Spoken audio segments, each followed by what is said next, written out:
Bonjour à tous, bienvenue dans la première vidéo tutoriel que je fais pour mon blog info42.wordpress.com. Ce sera donc la première vidéo d'une série de vidéos tutoriels pour vous expliquer dans un premier temps les bases de Linux, puis plus tard et petit à petit euh, l'administration réseau sous Linux. Donc dans un premier temps, nous allons simplement voir l'environnement dans lequel nous allons travailler plus tard.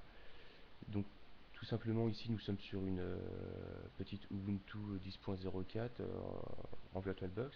J'ai choisi cette distribution bien qu'elle ne soit pas tout à fait adaptée lorsque l'on va commencer à passer à des serveurs, mais dans ce cas là je changerai. Car elle est facile d'accès et en gros n'importe qui peut s'en servir sans être un expert en Linux. Donc déjà nous allons voir rapidement le côté graphique. Donc là j'ouvre un dossier, enfin mes dossiers personnels en graphique. Donc c'est une installation de base, il n'y a rien de personnalisé. Il n'y a qu'un seul utilisateur qui est moi. Donc là nous voyons donc les documents lambda qu'il y a dans mon home. Mon home donc c'est mon dossier personnel. Donc là on voit par exemple que c'est le raccourci pour aller vers le bureau, documents, images, etc. Donc assez basique. Mais qui dit Linux dit aussi ligne de commande, donc shell. Donc nous allons ouvrir donc le GNOME Terminal, qui est un petit terminal graphique qui nous permettra de voir plusieurs choses à ce niveau-là. Donc déjà la lecture du terminal. Là nous pouvons constater que je suis sous l'utilisateur Yannick dans l'ordinateur Yannick Desktop. Cette petite symbolique avec le dollar signifie donc la petite vague que je suis dans mon dossier personnel et le dollar que je suis en utilisateur simple. Si c'était un dièse, je serais en route, mais on y reviendra plus tard. Là, on va rapidement survoler un peu tout avant de passer à des vidéos qui expliqueront un point précis par point précis. Donc, une commande déjà ls qui permet d'afficher les fichiers, les dossiers disponibles dans un dossier. Donc là, dans mon dossier personnel qui est en fait le dossier Yannick, on voit que j'ai les bureaux, documents, images, etc.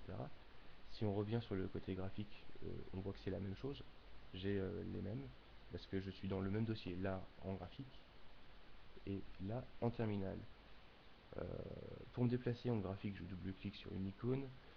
En commande, c'est la commande CD, pour Change Directory. Donc par exemple, là, je vais vouloir aller dans mon bureau. Donc par exemple, je tape les deux premières lettres, et je fais tabulation qui me complète automatiquement le mot, ce qui permet d'aller assez vite quand on maîtrise un minimum le terminal. Donc entrée, et là je me retrouve donc dans le bureau. Donc toujours petite vague pour dire mon dossier personnel. En fait, ça voudra dire slash home slash mon utilisateur slash où je suis, donc là bureau. Je fais ls, ça ne me renvoie rien. C'est normal, car par exemple, repartons en graphique et allons sur le bureau. Donc là j'y vais comme ça, mais j'aurais très bien pu simplement afficher mon bureau. Là on voit qu'il n'y a rien, aucun dossier, aucun document, donc c'est normal que la commande ne me renvoie rien. Par exemple, si je veux créer un dossier en graphique, c'est comme sous Linux, d'ailleurs vous avez vu le petit menu contextuel qui rappelle quand même pas mal Windows, qui permet de faire un peu tout ce qu'on veut ici. Donc là, je vais renommer mon nouveau dossier en Tux. Donc voilà, j'ai un dossier dans mon bureau. Si je relance la commande, ce coup-ci, il me l'a trouvé. J'ai trouvé ls. Donc, petite parenthèse sur les commandes, euh, la première commande, la commande principale à connaître, c'est man, pour manuel, car en fait c'est un peu l'aide de Linux. On va demander à Linux de nous aider sur plein de choses. Par exemple, si je veux voir le manuel de la commande ls, j'ai juste à faire man ls, entrée, et là je suis dans le manuel. Donc certains ont été traduits en français, d'autres non. Peu importe, parce que même en anglais ils sont assez lisibles et pas extrêmement compliqués à comprendre. Donc là par exemple on peut voir pas mal d'arguments et avec la petite explication de ce qu'ils veulent faire. En dessous, donc, ce sont des arguments qu'on pourra utiliser avec ls. Donc je vais en utiliser un tout de suite pour vous montrer comment ça fonctionne. Donc ls-l, en fait, qui va m'afficher les dossiers avec leurs droits et permissions. Donc voilà, à nouveau, il m'affiche Tux avec donc pas mal d'informations. Donc on va commencer par la gauche. Là, tout ce petit paquet de lettres, je l'expliquerai beaucoup plus dans une autre vidéo tutoriel, mais grosso modo, le premier paquet, ce sont les droits d'écriture de l'utilisateur, le deuxième, droit d'écriture du groupe, et troisième, droit d'écriture de tout le monde sur ce dossier. Euh, Ça, c'est le propriétaire, le groupe, la taille et la date de création, avec là. Et ensuite le nom du dossier. Donc je reviendrai sur une autre vidéo sur chacun de ces points-là, parce que sinon on pourrait y passer pas mal de temps, expliquer comment faire. Et j'aimerais aussi vous apprendre à les modifier, les droits et les permissions. Donc on verra ça dans une vidéo plus tard. Donc là on a vu qu'on pouvait créer en graphique euh, un dossier.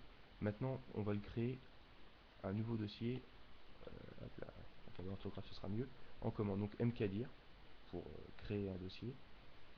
Bon, on va l'appeler tux01. Je sais, j'ai pas beaucoup d'inspiration aujourd'hui. Euh, donc entrée, et donc ça m'a créé un nouveau dossier. Si je fais juste la commande ls sans les détails, on voit que maintenant j'ai deux dossiers, tux et tux01. Si je reviens en graphique, on voit que tux01 est là. Donc, ce sera un peu tout pour aujourd'hui. J'ai été un peu rapidement, j'ai survolé pas mal de choses et finalement je n'ai pas montré grand chose. Mais les prochaines vidéos seront axées sur un point précis, euh, dans le but de vous expliquer par exemple le fonctionnement des droits, ou le fonctionnement des propriétaires, ou le fonctionnement de la racine, ou l'agencement des dossiers sur Linux. Donc, pour le moment, c'est tout pour cette vidéo, et je vous dis à la prochaine dans une prochaine vidéo. Salut.